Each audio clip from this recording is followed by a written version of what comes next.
So let's talk about The Long Walk. This is one of 4 Stephen King adaptations in cinemas this year. So far already we've had Osgood Perkins' adaptation of The Monkey.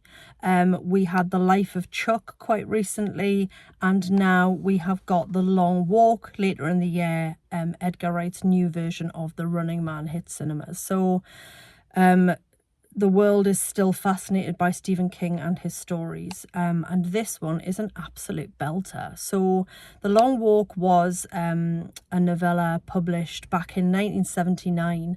It was under King's pseudonym of Richard Bachman, and it tells the story of an annual event held in an alternative version of the 20th century, where there's been a second civil war and has left America somewhat decimated and under sort of quite military control, I guess, so quite with a sort of military dictator at the helm.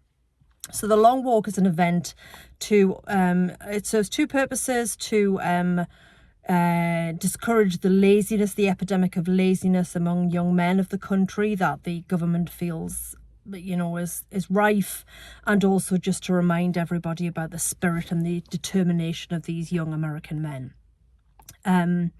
The backdrop to Stephen King writing the original story would have been the Vietnam War. There's no mention of when this story is set. There's no technology to give away which era we are in. We're just in it. So I haven't read the original source material. I may well go and look it out now that I've seen the film. But the film version is, in my opinion, excellent. Like, I was gripped throughout. So the premise is very simple. The Long Walk is, as I said, an annual event. It is 50 young men. They enter a lottery, and then one man is picked from the lottery at random to represent his home state. So there are 50 walkers in the event. In the original story, it was 100 walkers, and there was no mention of one from each state. It's a nice little adaptation to the original source material that I think really works. And our main focus is on 2 characters who are taking part in the walk. They are Peter and Ray. More about them shortly. So all these young men have to do, I say all, they start in, I think, Maine. A lot of Stephen King stories are set in and around Maine, most of them in fact, and they have to walk at a speed of 3 miles per hour. They must maintain this speed. If they drop below this speed, they wear a wristwatch and monitor that tells those overseeing the walk that the speed is dropped, and they are given a warning.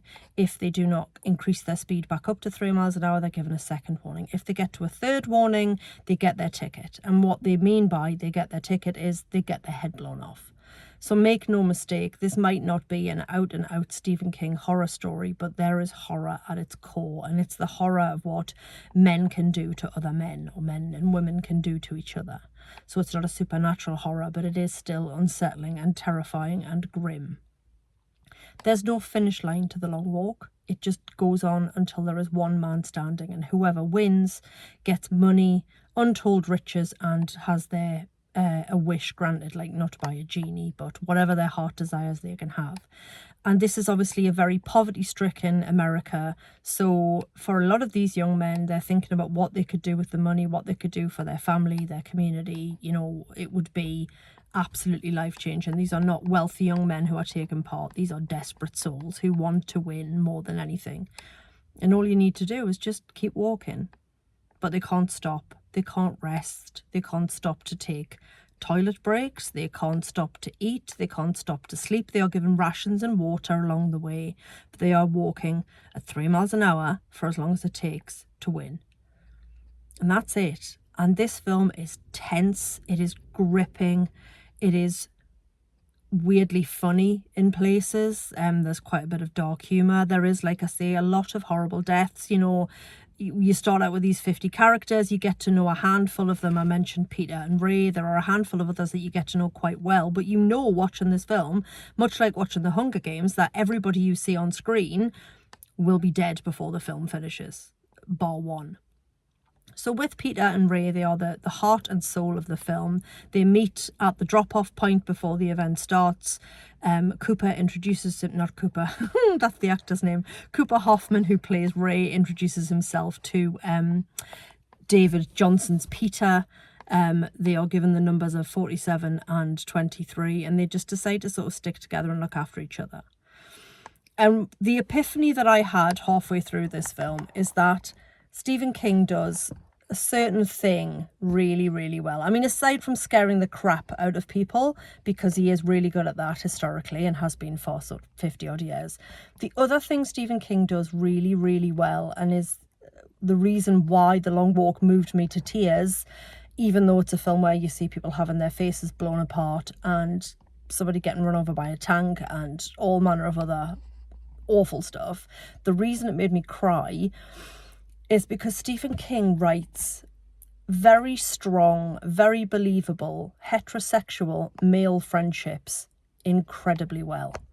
So when he shows me two men who are best friends or who have a strong bond, it is so believable, so touching, so moving, so absolute. It doesn't matter that Peter and Ray meet on the walk and the event lasts a handful of days. Their friendship and their bond is absolute, and I believed in it.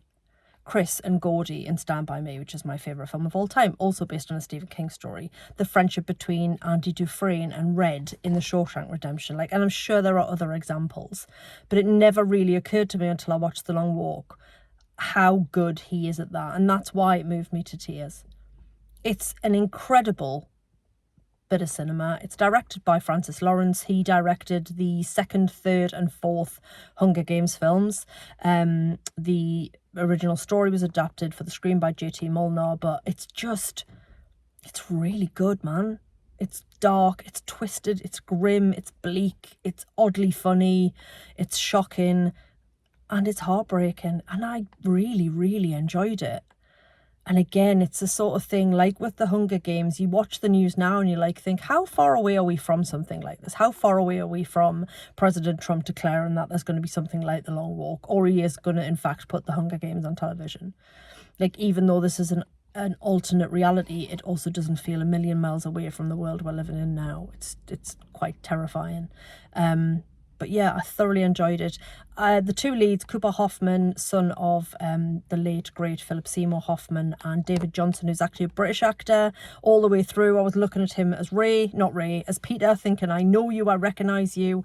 And actually, yeah, he's a British actor. He was in Rye Lane, he's been in some other stuff. Absolutely superb. Like I say, the bond between those two, so believable, so absolute. Some great supporting characters. Ben Wang, who I saw earlier this year in Karate Kid Legends, was really good. The major who oversees the whole event was played by Mark Hamill. You never see his eyes. He wears aviator sunglasses the whole way through, and he is a terrifying presence over the whole thing. It's just excellent. Again, if you don't like bleak films, if you don't like horrible deaths, if you don't like, tension, give it a swerve, because it's really tense, but it's also really, really good, and will definitely be in my top 10 for the year. Big thumbs up from me for The Long Walk. I liked it a lot. Go and see it. Thanks for watching. Katie out.